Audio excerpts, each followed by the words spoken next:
All right, we'll give everybody, I see a bunch of people rolling in right now. We will give everybody a minute or so. Well, I'll just small talk with Brian while we wait. What's happening in Chicago today, my friend? Gosh, look, it's beautiful weather outside, which is nice. We had a very long and just godly cold winter.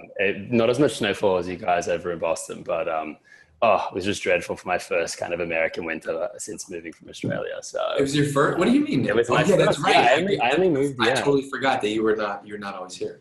yeah, exactly. So that was kind of it was interesting. But other than that, man, gosh, things are going really, really well. Thanks. Love it. G2 family's growing. Our team at G2, my marketing team actually has gone from like 7 when I started to now 23, I think. Wow. And how long have you been like there? 3-4 months. So all you've been doing is hiring. So this is a good topic. I wish all I've been doing is hiring, but that's been a big part of it. Well, I mean, you got 23 people. Yeah, well, I guess you can do work now. I had 5 people start in the last 2 weeks. That's crazy. There's so much like onboarding with that because everyone does a different thing. Right. It's a lot of All fun. right, so we got a bunch of people trickling in right now. So do me a favor. As you're coming in, we're going to get going in one more minute. But as you're coming in right now, put your name and where you're writing in from in the chat box. So like, I'll do it right now. I'm Dave. Excuse me. I'm in Boston. Okay. Because I want to make sure the audio is working good and that everybody's here. So what's up, Matt? Matt Woods in Oklahoma City, Rupert in London, Michael in Montreal, Anand in Irving, CA, Dom in Portland, Josh in Chattanooga, Alex in Seattle, oh my goodness, Edward in Helsinki, Michael in Seattle, Ryan Bonnici in Chicago, Ben in DC, Alex from Cleveland, Becky from Chicago, James from Barcelona. I love it. We got marketers from all over the world. And that's why I love doing these because anybody can come from anywhere. Chris from Durham, Aswin, what's up? I owe you an email. Tira in Chicago. Okay, I'm gonna hit present so you can see our faces for 2 seconds. So here's the deal. Ryan and I worked together, got to know each other a little bit at a previous company, and just been following a bunch of his stuff, and we traded a bunch of messages and said, you know what, let's do a webinar together. But I don't want to talk about G2 Crowd and reviews, and I don't want to talk about Drift and conversational marketing. I want to talk about growing your career and what you can do to get promoted. And so Ryan was actually just talking about growth of his team, and I'll kick it over to him in a second to do a little intro, but we're going to spend basically the next 30 minutes just kind of going back and forth. We traded a list of, I actually shared an internal checklist that we use here at Drift for career progression, and I know Ryan has a bunch of stuff to talk about there. So we're going to talk about that, and then also I have a bunch of questions already that Alex on our team printed out and gave to me from people who wanted to chat. So I got all that stuff, so we're going to do Q&A throughout. We're going to talk all about career progression and go from there. So without further ado, I want to kick it over and introduce my friend Ryan from G2 Crowd. Ryan, what's happening? Hey Dave, gosh, lots. I'm like just crossing that 6-month point in my first CMO role since joining G2 Crowd. So it's been a pretty wild 6 months. I don't think anything could have prepared me for what just that kind of rocket ship change process just is like, but things are really good, thanks. The marketing team's growing really nicely, G2 is growing really nicely, so really looking forward though to talking to you about career and career hacking. It's something that I'm just ridiculously passionate about, and I try and spend a lot of time with my team actually on that for themselves so that they all know how to move up themselves. I try and really build that model for this is what you need to do if you want to ask me for a promotion. Let's do it. So is that something that you have physically printed out on paper? Have you written that down, or is it something that you talk about in your one-on-ones? Have you actually gone and written something out and say, hey, if you want to talk about a promotion, here's what the criteria is going to be? Yeah, so I have some of it written out, but it's mainly something that I would run through with them, and I adjust it, I guess, dependent on what they're doing and what their role is and whether they're a manager or an individual contributor. But I think actually that might be something worthwhile after this that I do, is just break it down a little bit more to help people understand. So I'll definitely share that with you afterwards. Yeah. All right, cool. And so look here, as you're listening, do me a favor, put your questions in the Q&A box, not the chat box, because it's just a little harder to manage over there. So go over to the Q&A. Brandon said, will this be recorded and sent out later? Yes, it will, for sure. So go over in the Q&A box and put there. So, right, I want to start with a question for you, which is what do you think when people want to come and talk about growing their career? What do you think the biggest mistake or the thing that they get wrong as a marketer when they want to come to you or in other roles and ask for a promotion? What do you think the biggest thing that they get wrong is? Yeah, I mean, I think the thing that when I see that I just kind of like get let down with is when someone wants to chat about their career and getting a promotion or something like that, and they haven't actually like thought through why they deserve to get where they're wanting to go. So it's like they almost like haven't put in the work yet to have that conversation, and they're like wanting or they're tapping their foot around like why it hasn't happened. Now it's a different conversation, obviously, if someone sits down with you and they're a new employee or they just haven't chatted with you about that topic and they're like, hey, you know, I've been here for a few months. I like, you know, really want to accelerate my career. Tell me what I should do to get the promotion. I think that's the key. It's like them saying, what should I do to get to here? And this is where I want to go. And obviously, depending on where they want to go, it'll be a little bit different. But I think that when it's missing that core, like, what should I do? And it's like, what should you do for me? Or look at how great my work has been without having done a lot of work. That's when I think that's just the biggest mistake. Well, how have you gone and like in your career, how have you gone and navigated that? Like, have you had to go out and ask for a promotion, or have you like always seemed to get a promotion when you're due for one? Yeah, good question. I'm so glad that you asked that. I've been the driver of every single one of my promotions in my career. So what does that mean? I want to like unpack that. Like you get a new job, you start a new job, and you have goals. And do you negotiate that at that point and say, hey, when I hit X, here's what's going to happen, or how does that work? Yeah, good question. So I think earlier on in my career, it was less structured, to your point. And, you know, I would start in a new role. So if I think back to like a good example being when I was working for, you know, probably one of my first tech companies, they're called Exact Target. They're required by Salesforce. And I was running all of marketing. So I started really quite junior. I was the first marketer on the team. I was doing field marketing. And one of like my big, I guess, philosophies that I speak to my team a lot about is that like you obviously need to work out the smartest and most efficient and most impactful way to do your core job and hit your core metrics and work out how to do that really easily. So, you know, if you're in a region as a marketer, your core metrics are probably leads and MQLs for your region. You know, if you're a demand gen marketer, which I was. And so once you work out how to really put you then like what I'll typically do, I then free up my time to start to play in other areas of marketing and learn what are some areas within the business that need help. Like, is our customer churn problematic? Is our customer onboarding really bad? Is whatever that thing is. And then I'll start to look at like, how can marketing help change that number? So I guess hold on, we have to double click on something that you said there. Which is, I don't know if anybody caught this, but you nailed the goal that you signed up for first. No questions, black and white. That to me is the easiest thing. And I think that most people miss that, which is what is your goal, right? Your goal as a field marketer was some number of leads per month, right? You don't get the right to go poke around at churn and social media and other stuff, right? If you're not hitting that goal. And it seems so obvious, but I don't think we talk about that enough, which is like, what is your goal?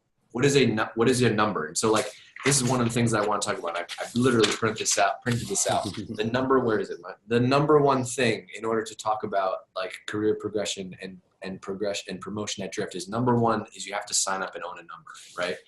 And so your point on owning a number is like own the number, and then it makes the rest of those conversations easy, right? You don't get to go explore the rest of the business if you're not hitting your number.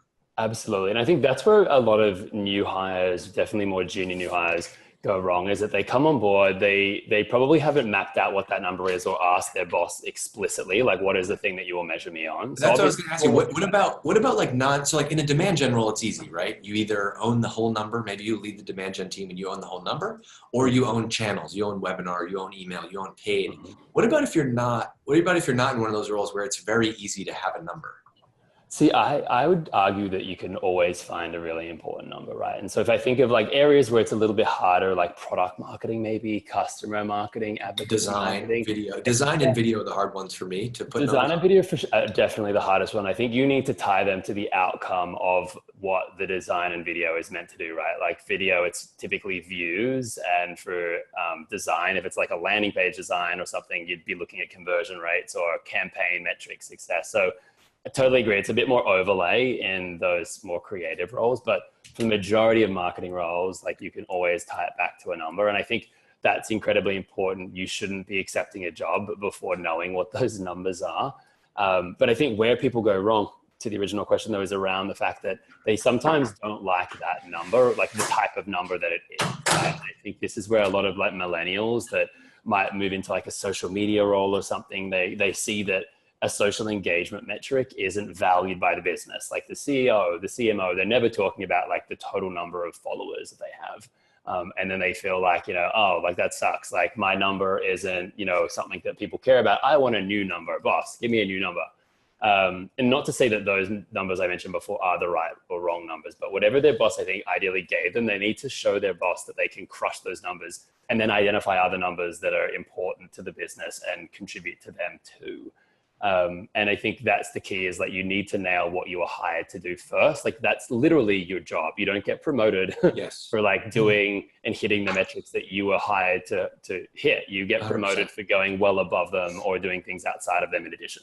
Yeah. And I think the flip side of it is like, almost if you put yourself in your manager's shoes for a second and think about, well, if you got hired to own one number and you're like, well, no, I'm not owning that, I'm owning a different one, then it's harder because then you can't go get another head or head count or budget, right? If you can't show that somebody's working on the goal. So I love that as just an anchor point, right? Before we talk about any of the kind of fluffier stuff like, managing up and managing your career and learning more about marketing and mastering your craft, like, black and white, anybody can make a number. And if you feel like you don't have a number, especially if you're in a demand gen or lead gen driven role, like get a number. I would say that's number one takeaway for me out of this webinar today. Is like, if you feel like you don't have a number coming off this webinar, go get one. And in a lot of cases, like your manager might not also be the one who's going to tell you what that is. They should know, but I would say, hey, here's 3 things. I don't have a number. I don't have much clear direction in my role. Here's 3 things I was thinking about. I could own this one. I could own this one. I could own this one. Which one do you want me to own?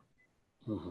Yeah, same page. And I think where it's funny that you had that as your first point to mention, like that's kind of a good part of my first point, which was basically like you need to understand kind of how the business works that you're working for, and then understand as a subset of that, so how does the business work? What are the most important metrics to the business? And then what are the metrics that I own and how do they tie up to those most important metrics? Because you may not own like a high level metric like marketing revenue, that might be the CMO's like number, but you might own like the email metrics that drive the MQLs that contribute the opportunities that drive that. So you need to like build up from your number and work out how it impacts the business. And if you can't work that out, ask your boss. And if they can't work it out, like I think you need to obviously adjust those numbers. You need better ops help than if you can't figure out those numbers. Okay, what else? I have a long list, but you said you had some other stuff, and these are all my notes. I want to hear what's on your mind. What else do we got? Yeah. So look, so mine are, that what I just mentioned then about, finding your number, rolling that up to the key numbers and then working out how that contributes to the business. I think once you know that, you then need to work out, and I just touched on this earlier, but how can I hit my number? How can I 2x my number, 3x my number in the most sustainable way possible? And the reason being is most of the numbers that you're given to own probably aren't going to be the funnest numbers realistically. Like they're important to a business.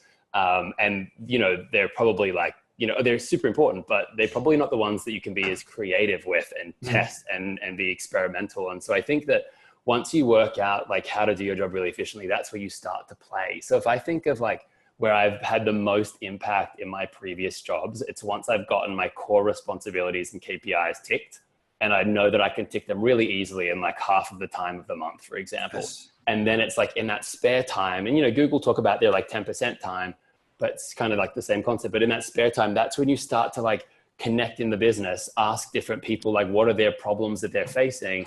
And then you start to like build into your marketing mindset around how you can drive different funnels, because everything's a funnel at the end of the day in a business. Literally everything is a funnel. So I think marketers are really beautifully set up with their mindset, if they are a funnel focused marketer, to be able to think like, cool, there's a problem here. Like, let's work up or let's work down, or let's work if it's a conversion rate issue and like, let's fix those things. So I'm a big believer in like filling the leadership void and like going outside of your core role to help other teams, but only once you get the core job done efficiently. I love that as advice too, like crush your number by the middle of the month, and then the rest of the month you can do whatever you want. I mean, and that sounds like unrealistic when you think of it in that kind of concept. But if you think of like MQLs or anything that like takes a month to build. If you can like more efficiently build it, and then it's mapping out and tracking that you'll easily hit, then you can kind of, I guess, like take your eye a little bit off that number and focus elsewhere. Yeah. Well, no, I think the MQL thing is a good discussion, because it's kind of like if it's June and you're working on the plan for June from a marketing perspective, you're already in trouble, right? So like the June plan is already written. Right now we're working on July and August. Okay, what else? I'm gonna pick some stuff off this list. Okay, I have one which is like, you have to be an owner. So this goes back to owning the number, but to me this is like ownership around whatever you are hired to do. I think the best teams today are fully autonomous, fully accountable. Like, people want ownership and accountability.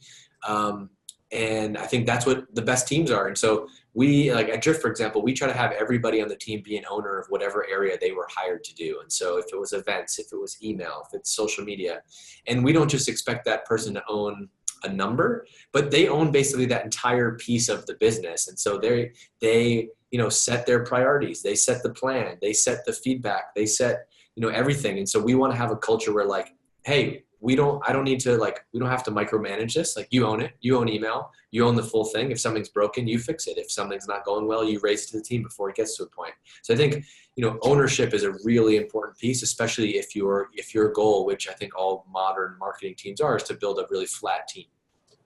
Yeah, I'm 100% the same page. I think like you obviously need to own your like slice of the pizza, but then I think also as well that like people don't talk about this enough is that like you need to over deliver on your slice. Like if you are asked to give this much, like you need to give like double that. And like know that if you don't, like you probably won't get promoted. Like realistically, like I think people just need a little bit of a slap in the face sometimes. Yes, like, slap it. Let's do it. Let's use this webinar. No, I think that's an important point. Like doing what you were hired to do. Yeah. Go bigger. And so, I think that like to your point, like you need to own something and really like work out who in the world, like, right, maybe in the same country, city, another country, like who really owns that at their company? Who do you look up to that does a good job here? And like reach out to them and learn from them and try and exchange some value so that you can help them out too. And like a good example of this that I think of, is, so when I was like running marketing in APAC for, I think this was Salesforce at the time, we would often get execs, like our CEO or other folks that would be in the office for a meeting with the team and things. And we would take that opportunity to set them up for media interviews with local journalists. And it's funny, I just, would always like print out like all of the speaking notes that I had created myself for like the executive. The agency would do their own stuff, but I would then kind of take their work, build it out. I would then go through and like highlight like the different things that I thought were the most important, like key phrases that I wanted the executive to say. Yep. If there was a question, I would like reference that on there. I would let them know what to do if a certain question came up. And it's funny, like now in my role where I have like, I've worked now with like PR teams underneath me. When I don't do that, it's always this like, like what the fuck? Like I'm not even a PR person. And 100%. I used to do that for executives without even having PR experience. Like how can someone that owns this slice of the pizza not do this? Like you need to love and obsess and be super perfectionistic about your job if you want to, get promoted quickly. I think 100%. And I actually think another thing that I talk about a lot is managing up. And so I also think that that's in there, right? Which is like, you really just needed to set up the interview and make sure that they show up and talk to the journalist, right? But you managed up and you made their life easier by saying, here's what I think you should talk about. This is the thing you said on that blog post that time. You should tell this reporter about this because she cares about this thing. And so you're making that exec at Salesforce look even better and do a better job for the company when you didn't have to do that. But I think that's a perfect example of like, to me, delivering 100% is like if you just set up the interview and made sure that they showed up on time and it went well. 120, 150% is doing what you did, and that is the secret sauce. And that's why you've grown your career so fast, is because that to me is a mindset. It's not nobody told you to do that. That is a mindset for everything that you can do. I think of like even like Alex on the marketing team at Drift who runs all this webinar. She came in here an hour before the webinar and she's like, here are your notes. Here are the questions people asked, right? That was like not on me to have to ask her to do that. And it got done. And this is going to be a better thing because of that. 100%. Like there's nothing that gets me more excited about working like with someone that does that on a team too, right? Like they just like live and breathe their job. It's funny that you mentioned that in terms of what Alex was doing. There was a, I was speaking at an event. We ran a huge event in Japan a few years ago, and I remember like sitting with someone on my team at the time that I was getting ready to promote to take over my role. Okay. And I remember, look, we were sitting down and the event kicked off in about an hour, and our logo was in the middle of the stage up high, and it was so big that it was cut in half, and the two different sides didn't perfectly align. And look, I'm talking like a centimeter off. Okay. Like, and I'm sure no one would have noticed that. And I remember saying to this person, I'm like, oh, I was like, what the, and I probably swore a lot of profanities, and I was like, how the hell can people not realize that this needs to be straight? Like, let's get it fixed. And my colleague was like to me, dude, like, settle down. Like, no one's going to care about that. And it was kind of like, actually, no, like, if you're going to settle on that, then you're probably going to settle on 101 other things. And actually the work that you're going to do is not going to be at the level that I would want it to do if I'm going to move from my role up, and then you're going to fill in that. And that person, I didn't end up actually moving them into my role. Yeah. I think that's a really important point, because like to me, like good enough is not what gets you promoted. Good enough might get you a raise. Oh, hey, Ryan was pretty good at his job, so this year he's going to get a 3% raise. Like, promotion is different. Promotion is different to me. That is taking a next step. And I don't think doing 100% of what you were asked to do on the job description is what necessarily gets you promoted. I think it's thinking of that. How can we level up in every area that we're doing? Okay, we got a bunch of questions. I'm gonna start taking them, because I know if I take questions, we'll get more of them. So let's see. One of them is from Matt Woods. He says, any thoughts on how I can leverage feedback better? I love feedback. Gosh, I mean, I think feedback is one of the best things, but it's one of the hardest things, I think, for people to learn to take. Like, everyone thinks they love feedback, and then when they get it, they hate it. That is the realest thing ever. Everybody loves feedback until it's their feedback. Right? So you have to get it. Exactly. And I think, one of my colleagues in the past mentioned something to me, which I really loved, and I try, and I don't do a great job at this all the time, but I try and do this, is like, whenever you get feedback, whether positive or negative, just like thank the person for it and wait 24 hours before you respond. Because like in the moment, you might be defensive, you might be excited, you don't know what's going on. And it's really hard. I'd be surprised if like Eckhart Tolle or the Dalai Lama didn't kind of like have to like think before responding to feedback. And so I don't know, that's just the way I think about doing it. And I think that like, if that's, obviously really important when you're receiving feedback. I think if you're giving feedback, there's a lot of obviously situations you can do it in. If you're a manager, like Dave and I are, I think the way I try and think about it is basically from the moment I like hire someone, let them know that like I like give a lot of feedback, and I want them to give me a lot of feedback in return. Yes. And I just literally like from the get-go will do it. And it's very live feedback, always private, but always like on the fly. So, if I was in a meeting with someone and they said something that was a bit off, or their body language was weird, and it could, make people think that they're feeling a certain way, like I just let them know that. Yes. And it's like, hey, I know you're just starting, so like, don't take this personally, but I want you to be the best that you can be. And I know you want that. You told me that when you were interviewing, that's why we hired, and we want you here. So like, embody that and, give it back to me. I think what about you? The key thing for me is I give a lot of feedback, and we have a culture at Drift that is very open and honest and transparent, and people who have not been in this culture before can get offended. Not offended, but just like, whoa. Because our feedback is, there's a great saying from, I think it was Kobe Bryant. He talked about just his mentality, and he said, look, if I'm sitting across the table from you eating lunch and you have a big piece of broccoli in your teeth, I'm going to tell you have a piece of broccoli in your teeth. I'm not gonna pretend like there's nothing there. And I think we have this very open and honest culture. And so I think a lot of people, there's a difference between feedback and real feedback. Feedback is, to me, Ryan, you did such a great job on that webinar with Dave. It was really good. Like, I really loved how you guys did it. One thing you should do better next time. I try to not do any of that, because I think it just masks the real feedback. And I think as long as you are, you're open with your team, I think they know who you really are. And so I could say, hey, Dan, that wasn't very good. Like I've seen you do way better. Like next time it's got to be like this. That shouldn't be offensive if you set the right context. But also what you said is really important in the beginning is whenever we have new people start at Drift, we have a deck now that I call it the marketing principles deck. And it's basically internal for our marketing team. And it's how we do what we do in marketing. Like it explains why we do what we do.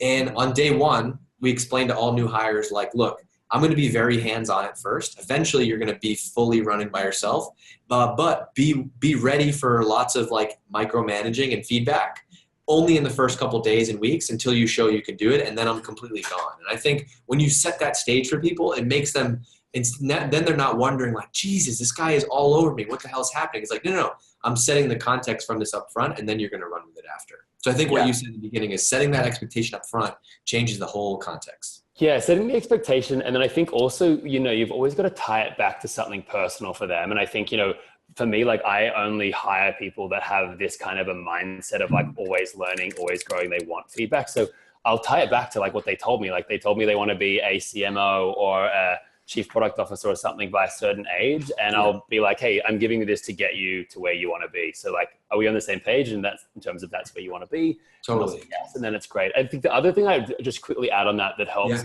because I think people find it hard sometimes to give feedback. And like the most simplest feedback that someone taught me a long time ago is just like, you explain like the situation, the behavior, and the impact, right? And so if it's a repeat thing that you need to give feedback for, so the situation might be, hey, like in meetings with like 10 people or every week in our marketing team meeting, I've noticed that. Then you jump to like the behavior that you kind of interrupt your colleague X, Y, Z, or multiple people over and over. Like the impact of this is it makes like those people not feel valued and makes them less likely to speak. So let's discuss that. And I think a situation and behavior impact just kind of simplifies it and takes opinion, persona, and just stuff out of it. So, 100%. Well, we got a lot of comments on feedback. Feedback is feedback, and also the other thing is like it's liberating when you can build a culture in a team where you don't have to hide a feedback. I think that changes everything when you can get open and transparent and nobody's offended by it, and you don't hate each other afterwards. Like I think that's the biggest thing. And we have a saying internally. David, our CEO, he always tells me now he's drilled it into my head, beat it into my head. It's like, don't get defensive.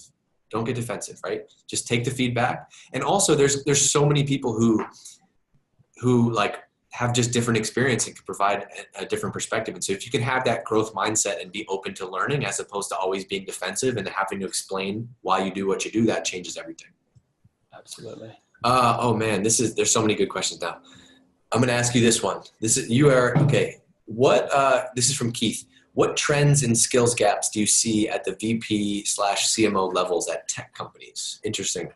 Yeah, that is really, really interesting. So timely, actually. So I organized actually a CMO dinner around 2-3 weeks ago here in Chicago. We've got one coming up in San Fran really soon.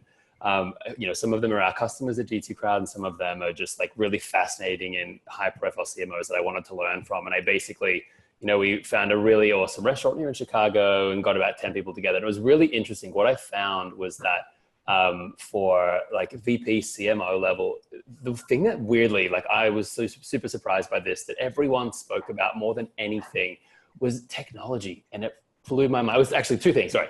Technology, and so the technology that they use as a team, it was weird. All these marketers were just like literally frothing over like who loves what piece of technology and kind of sharing input on the fly. That was the first one. And the second was just people stuff, like people issues really. And I think like, I'm trying to see Keith's full question because there's so many that has moved it. Where is it again? Oh, I moved it from because I answered it. What he said, what trends and skills, what are the skills gaps that you see at the CMO VP level? Yeah. So gosh, I mean, I think it's like knowing how to best, I think there's so many tools today, knowing which ones that your team should use, I think is a big one. I think like managing and coaching people is like a huge skills gap. And a few people in their other comments mentioned that kind of as well. Like I think, someone anonymous attendee said like, can you tell us about role mentorship has played in your career? My boss is great and I've learned a lot from him, but he just doesn't have the time for a formal mentorship role. And I think like coaching and like learning as a leader, at any level, but particularly like executive levels is really important. And it's something that like, I learned super late, but I was fortunate even enough to like get an executive coach a few years ago that I meet with every 2 weeks. And kind of helped me better understand how to like have solution focused conversations with my team as opposed to like giving them the solution. And I think that's a really hard thing that I think a lot of leaders have a gap with, is that like the reason you typically get promoted is because you're really good at doing X or Y or Z. And so when you get promoted, like the way you achieve those numbers is by like doing it for the team every time they come with a question, as opposed to like sitting back and like asking them why they're asking what they're asking and helping them problem solve to get to the answer themselves. And that's like easier said than done. And it's taken me like years to get better there. But I feel like coaching is like a really like big skill that most leaders don't have. A lot of CEOs and COOs also lack it too. I don't know. What have you seen there? Man, the skills gap thing is hard because I don't think there's one blanket answer. I've actually, just in talking to more VPs and CMOs and marketing leaders in general, like I've actually kind of learned like they're all different. And so don't get it. I think it can be a limiting belief to be like, I have to be like X in order to be a CMO, or I have to be like Y in order to be a marketing leader. Cause I don't think that's true. I think there's different people that match different companies. Like if your company is very brand driven, then the CMO of that company might be from a brand background, where if it's very analytical and operational and, you know, high volume customer acquisition, like the head of marketing there is probably going to be super analytical and a spreadsheet marketer. And so I think as a marketing leader, you got to be able to know a little bit of both, but I don't think it's hard to give a blanket answer and say this is the gap. I think it's really different for each company.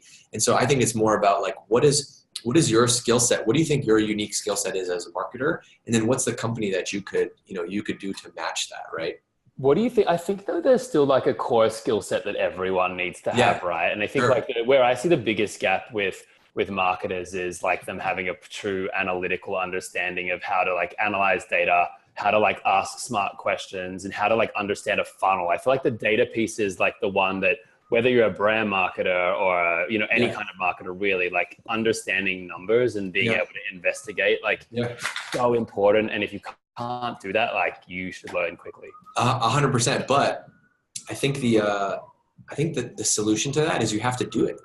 I think if you want to learn the funnel, you have to go do it. You have to sign up for a number and you have to learn the funnel, because even if you don't think of yourself as a numbers person, it's not hard to understand the funnel, right? You just think, where are the gaps? What's not efficient? It's really hard though if you've never done it. And so that's where I think back to the earlier point about owning a number. Think about how in your role can you build, how can you build a funnel? You can build a funnel, like Ryan said, out of anything in marketing. So like, I would be managing your own piece of marketing as your own piece of the business. If I owned the webinar program at Drift, I would manage that like it was its own business unit. How many how many total registrants do we need? How many attendees do we need? How many qualified leads? How many get past the sales? I would manage that as its own funnel. And that's going to teach you the reps and sets that you need to be able to own the bigger funnel. Yeah, absolutely. And that helps you, I think, then identify the different stages between it all, right? Because at the end of the day, like everything, there's effectively like inputs and outputs. And so, yeah, if you're that email marketer, your inputs are probably like the number of people that your list grows to over time, and your lead gen team is probably responsible for that. You probably don't control that, but you can control the outputs. And so like, how do you get from that input number to the output number? As like, there's only a few levers there's only like a limited number of levers anyone can pull. And if, we use email as an example, there's like open rate you could increase, like to help yourself. There's click-through rate. There's the volume of emails you send. You could send more or less to see how that affects those other numbers. Similarly for like a social person, right? Like if you, are focused on like the number of followers that you're getting, like that might be one of your inputs, but then your outputs might be, the visitors to a website, the number of engagements. Like just map that funnel out as best as you can and look at how pulling different levers affect the different aspects of the funnel. I love that. Everything is a funnel. Okay, this one, I like this question. This is from D. Cadaby. I have no idea how to pronounce it. Looks like first name initial. I love this question. What skills and traits are need to be ironed out when you want to move from an individual contributor to a manager? You can be really good at your job and hit your number, then be a poor manager because the skills don't directly correlate. How do you know you're actually ready? That's a good one. I got an answer. You pause. Yeah, you go first. I'm going to take it. So first question is like, you don't have to be a manager. No, number one is like, if you're very good at marketing, there will always be a spot for you. You don't have to necessarily manage people. It's a different career path, right? But I think you got to be clear with yourself. Is that what you want? The number two is, here's the spoiler alert about management. You're going to do less in marketing as you continue to grow as a manager, right? Like, I'll just talk about Drift, for example, because that's one experience that I have.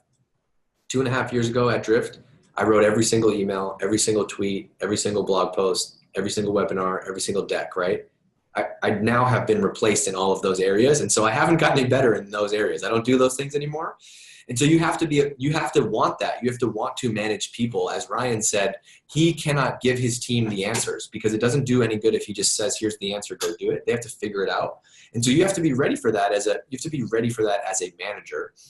There's different skills as an individual contributor, but I think of it as you take your skills as an individual contributor and then apply them to now you own it.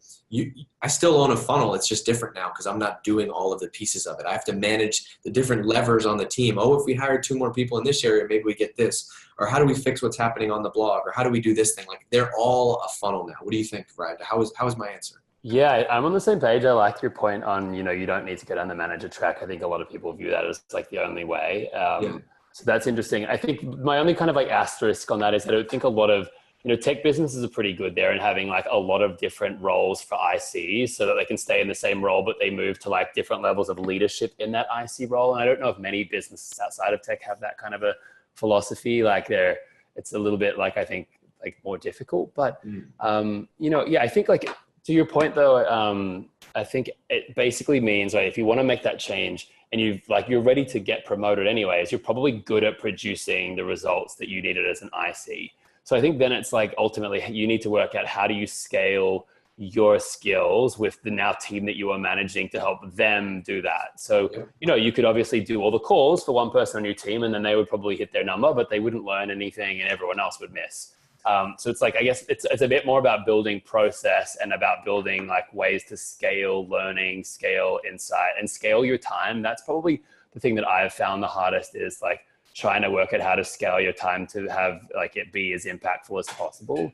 The only other thing that I'd mention that I think is really important to think about if you're a first-time manager or you want to become a manager, I'd say the best way to get to that point from an experience perspective and from a speed perspective is really being the first marketer, right? So you need to kind of dip your toes in and try and be like the first hire, whether it's in region or at headquarters. And, I've always been, when I was in Asia Pacific, which is where I used to live, that first marketer that was hired by tech companies to build out their Sydney, their Japan, their Singapore presence. And the nice thing about that is it's pretty much always full funnel role. So you get to test out all these different levers.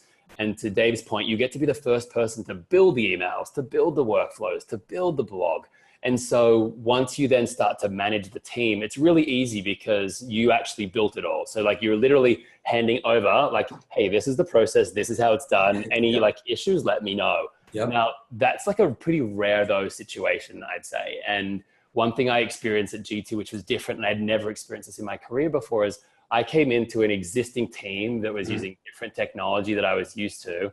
And also like I kind of wanted to make a lot of changes to the way it was being done. And now that was like a really interesting leadership challenge because like you actually need to be really like in the weeds with each of them on rebuilding everything in the new way, but while also leading the strategy and hiring. And that at the same time is really difficult. And that's something that I just think I didn't know that going into it, which is.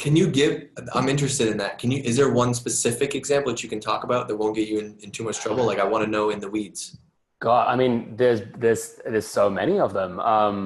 We were at 7 people when I started, I guess, right? And I said, I think we're at about like 23 now. And so, there was previously someone running social, there was previously someone running email, there was previously someone running content and campaigns. And as I dug into a lot of the numbers, like there was, I think, a lot of areas for optimization, but they weren't just like, oh, we need to make these small changes. It was like, we need to completely break this down and we're going to completely rebuild. And I think that's kind of nice now, 6 months in, because the system is going the way that like aligns to the vision that I'm going forward with. But I think for the team, that was kind of tough because it meant that like they were having to learn new technology, new strategy, new processes. And it also just meant that like I'd have to come in and help and probably do a little bit more of like solution. Like I was solving problems more than I was like helping facilitate the solving of problems. And so that just was kind of tough. I don't know if there's like one core example there. There's so many. There's so many. Okay. There's a lot of questions, but I like this one. We haven't talked about outside of work. So Matt Woods, thanks for asking good questions. What's the highest, and I follow you on social media. I know your habits. You know some of mine. What are the highest ROI habits that you have built over the last couple of years that set you up for success as a marketer? Oh, that's a really good question. Do you want me to get first, or would you like to get Yeah, first? you go. Okay. I asked you, you go. I'm just being polite. Wow, I don't know. That's a really tough one. I think there's stuff that's completely unwork related, but I think it sounds like Matt's wanting to know how to set himself up for success in the work context, I'm thinking. But I guess obviously there's personal success outside of work and work. On the work front, I think, the thing that I've done, like the highest ROI habit, is probably like I am really avid with regard to LinkedIn. So I have some like very weird things that I do on LinkedIn that I'll share with everyone totally happily, but that like is just part of my day. So an example being like every morning when I wake up and every night when I go to bed, I basically will look through every single person that viewed my profile on LinkedIn, and I'll add every single one of them to my connections. And the reason being is like, oh, like, hey, they were interested in me. I don't know why they were interested in me. Maybe they saw like an article that I wrote, or maybe they were researching the company that I work for. I'm not sure. But I'll add them. They always accept as well, because if they were looking at you and then you add them, like you're top of mind. And if I fast forward, like I've been doing that for years to today, I've got like 30,000 connections on LinkedIn. And so, when I publish a piece of content, it gets to 100,000 views within a week. And so I think that's helped me, that little habit, like just that little act of like adding people that are looking at me. Love that. Helped me grow my network. I mean, the other thing I think with regards to Ryan, but it costs, I don't have the money though. It costs $60 a month for LinkedIn Premium. Like what, how do you do that? So and that's a good question. I mean, I haven't had like the free LinkedIn for a really long time, so I'm not sure. I'm trolling you because the answer is like, think about what this is the limiting belief that a lot of people will have is like, I don't want to spend for LinkedIn though. Probably the best investment of your life. It's the best investment of your life. You're generating 6 figures in views, connecting with thousands of people. Like, then I'm going on a rant now because this is what I get frustrated about is like, people don't want to figure out how they want more traffic. They want to grow their network. They want to grow their career. They want to grow their personal brand, but they're not willing to spend $60 a month on something like LinkedIn. Yeah, no, I totally get that. And I think, it's worth the investment actually if you do. I don't know if you need to do that though to add people if they've viewed your profile, because I think you won't see you'll only see like 5 or 10 of them, I think. Okay, that's why then it makes more sense to do it every like morning, evening, and maybe lunchtime, right? Yeah. Like depending on how many people visit your profile. But so that'd be one of the core things I do. The other thing I do that's like very deliberate is I basically like work out. So, if I know, like I always know like what next job I want to get to, if it's like a promotion or whatnot. And I will basically start to connect with recruiters at companies that I want to work with like years before I ever need them. And so like an example being, right, like, if I wanted to move to the US, for example, a few years ago, I added, CEOs, and I added like people recruiting to myself as connections, and especially for companies that I admire, right? So like one like little hack that I'll do with that is I'll look at like who is advertising jobs right now in companies that I like and in regions I like. And if you click on any job posting on LinkedIn, it shows you the person that's advertising it. Obviously, this is probably for a small tech company. It's going to be like the head of recruiting. The bigger one, it might be, a recruiting associate or someone, and I'll add them, and then I'll add all the people that like look at their profile too, or the people that people look at that are similar. And so I'll basically just like identify a company, add the entire recruiting team as a connection. And that way, like over time, I start to have a bigger and bigger network of recruiters.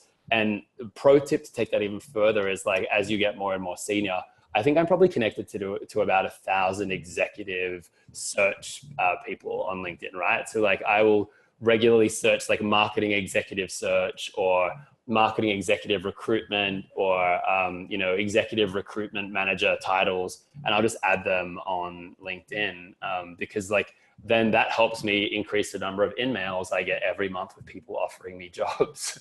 Like it's pretty simple. Like most of them probably aren't right for me, but like when they are right, like I'm ready to kind of go. And I think by doing those 2 deliberate things, like then the third kind of deliberate thing is like posting regularly to your LinkedIn, right? Like share your ideas, share your thoughts. Like Dave, you do this a ton. I'm pretty late to the party here, but I've only started sharing more videos of myself on camera on LinkedIn lately. And by doing that, like you're now branding yourself in front of all those people that you added that are in recruiting, that are in the roles and work for companies that you want to work for. So it's just this like big engine that just like feeds on itself. It's kind of beautiful.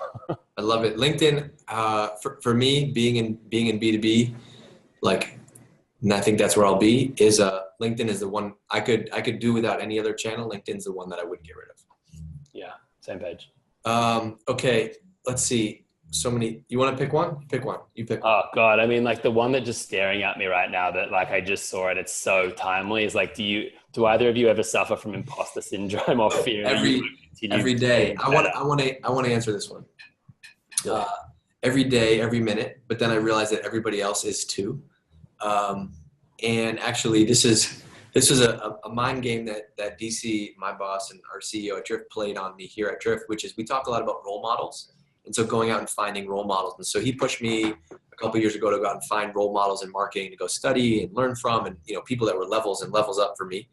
But he also taught me about reverse role models, which are basically getting you around people who are levels up from you, and you spend time with them, and then you realize that they're not that different than you.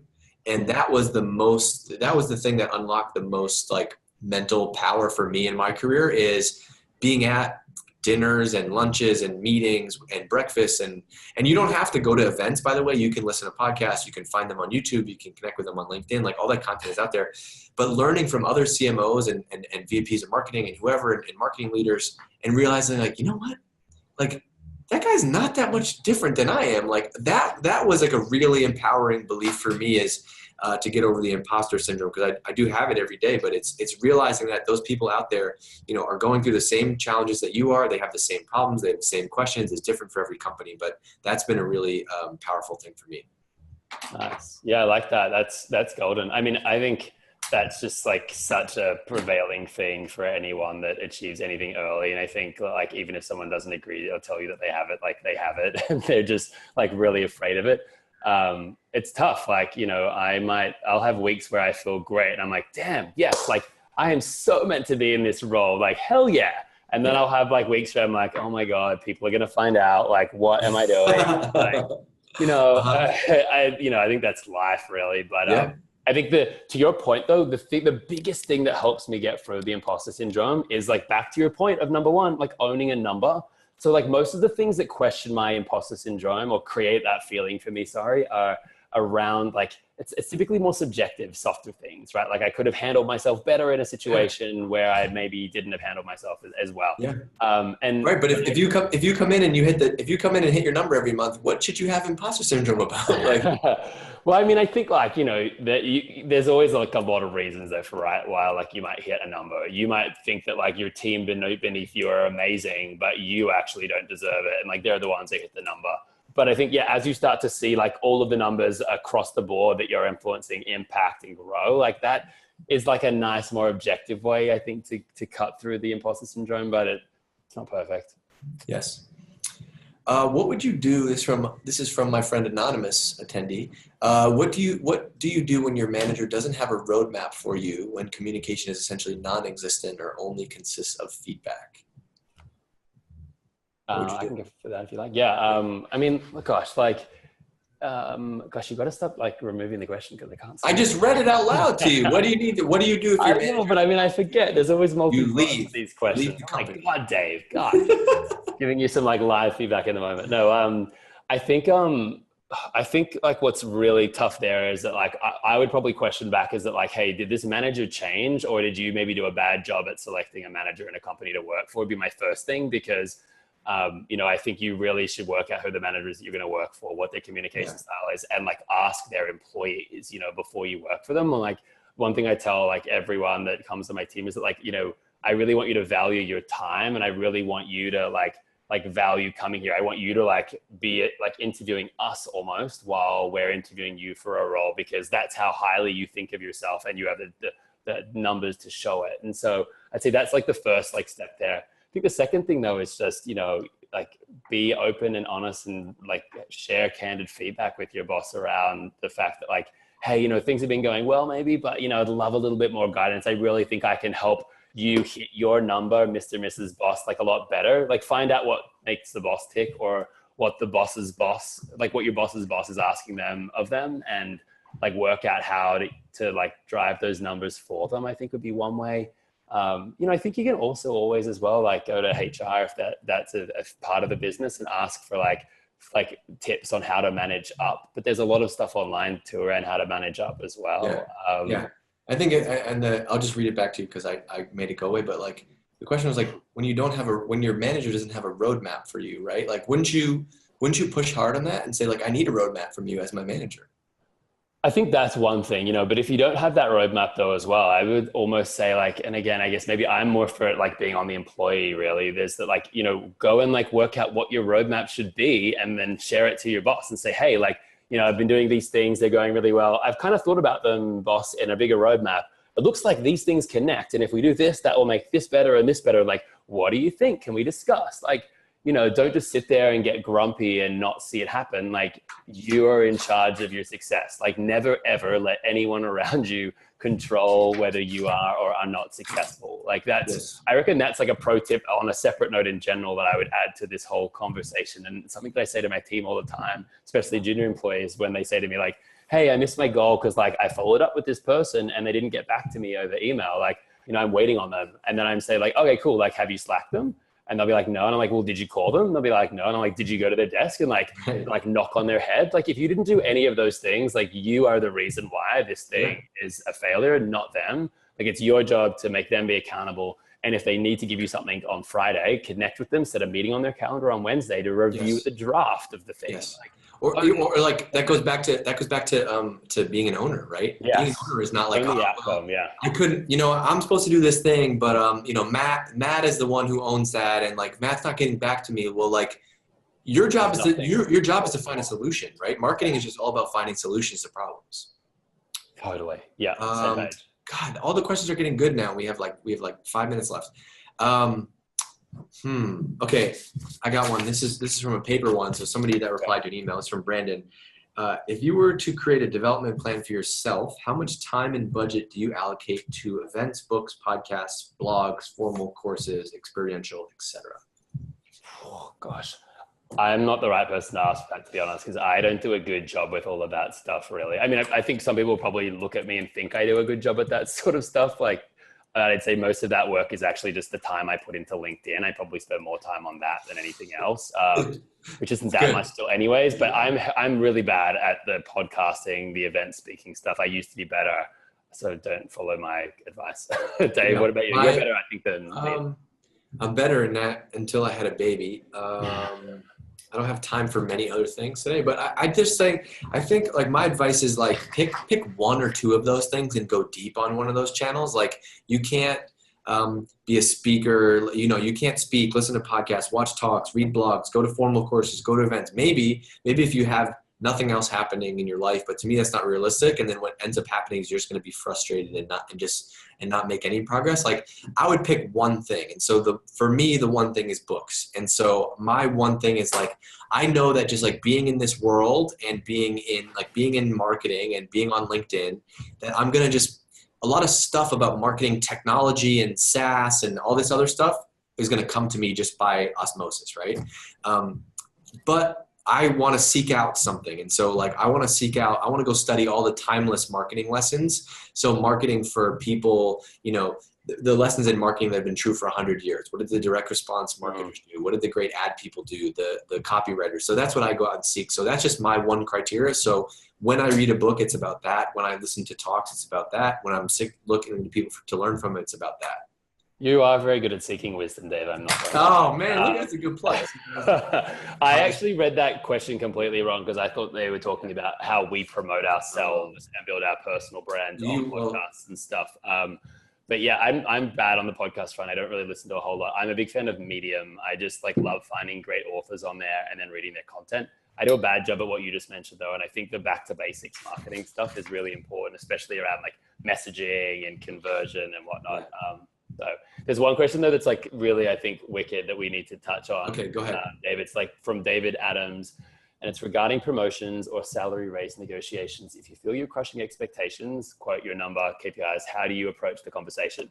And I think that's like a big one for me because I've always approached that conversation. Like my boss has never done that without me driving that. And I think it always comes back, the way I approach it, like I don't really, like I had never like planned for how this to flow, but I think it works, is that I literally like when I see the numbers and I see that I'm driving really exponential impact, like above and beyond what I was asked to do, I'll basically like identify someone in the business maybe at the level that I want to be, or, you know, we're at the same level, but maybe they get a lot more than me, or I know that they're on more than me, or I'm not sure the details. And I'll basically just say pretty simply like, hey, you know, like me and this person are literally doing the same role.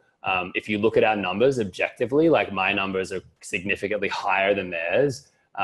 You know, it only seems fair that we should be paid the same. And so does that seem fair to you? And that's like literally always the way I ask that of my boss. I'll literally like say what I just said, and I'll say like, does that like not seem fair to you? And like, there's no way that they can say, well, no, it is fair. You guys should be on different salaries. And the reason why that conversation was always really important to me was like around age. Like, I think because I started moving up quickly, Dave, you did too. You typically are not taken for granted, but people just won't pay you as much because they know that you're not on as much as like, say, you know, an executive that has like children and has been in the game for 20 years. Like they will be on a lot more obviously than, you know, a younger person. And so I think when I was moving into businesses and moving up internally, I would always like make that change and then do that jump internally. So that was a big one for me. I think like you need to sit down to your boss and just show the numbers and ask them if it's not fair that you guys should be on the same amount. I don't know, Dave, do you have a process that you think of with that? Yeah, I think your advice is tough. Like, I think that's a hard playbook. I think most people, I would say that works for you. I would say that's a strong one. Like if you can do that, good. I would do that all day. I think one other way would be like, find out like, you know, marketing salary benchmark is pretty obvious and you can get that data from LinkedIn. And so like, number one, if you're crushing your number, you know, then you can go and take a look at like go find some comparatives from other companies outside of you and say, hey, you know, here's what's happening out there. But to me, it all goes back to like, it's easier to keep a great person than it is to go and lose somebody.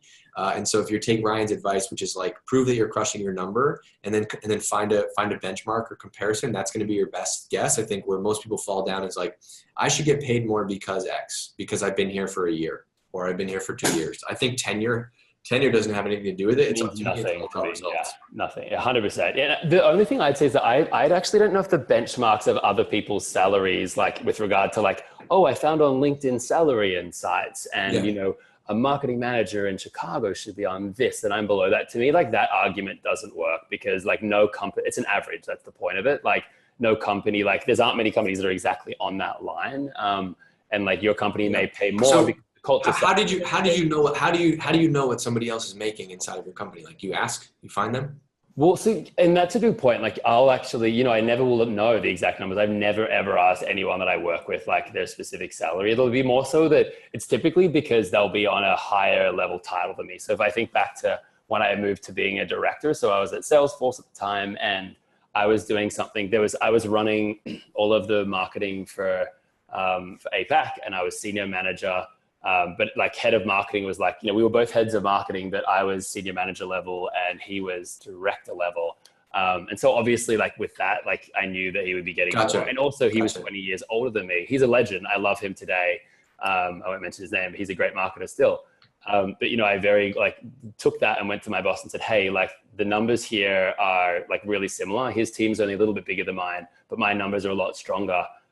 Like I should be at the same level and on the same money. And whenever I've had that conversation based on the numbers, I've always gotten that promo that I wanted. There was one instance where I was capped out at like where they would pay me. And basically, you know, I think the next point is like, do you look externally for jobs, right? Like, because, you know, you want to earn more, you want to grow in your role, you want to keep learning. And I did do that. And I found a company that I was willing to leave for. Like I was really excited about the role. It was at that director level that I wanted.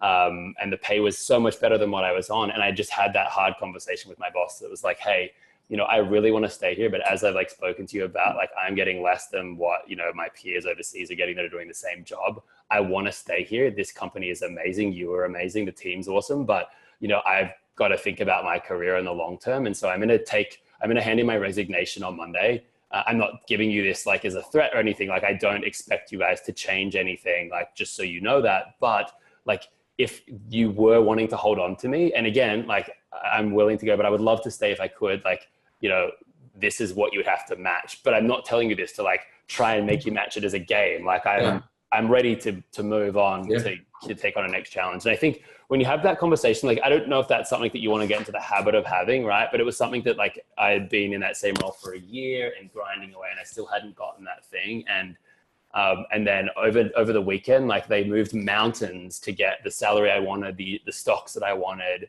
everything. And like, that made me so much more like motivated as an employee at the company. Some people say that like once you go through that process, like the person leaves anyways. I didn't leave for another like 3 years after that point in time at that company. And so I love that, because all I needed was the money to feel valued for what I was doing. But again, you know, everyone has a different experience with that stuff. Love it. All right. That's a great way to end it. I think this is a good topic. I think we struck gold with this. This was fun. Thanks. There's enough content ideas in here for marketers that we got to do this more. So Ryan, thank you so much. Look, if you got any value out of this, since we can't do a round of applause right now, which I would ask for, do me a favor and tweet at us. Say, I just got off the webinar with @Ryan and @Dave Gerhardt, and say it was awesome. Because then the world will know, and we can create a little FOMO that you got Ryan's marketing knowledge and a little bit of mine too. So thank you, everybody, and we'll follow up. We'll send out the recording and we'll get that to you. But go tweet away. All right, everybody. See ya. Bye.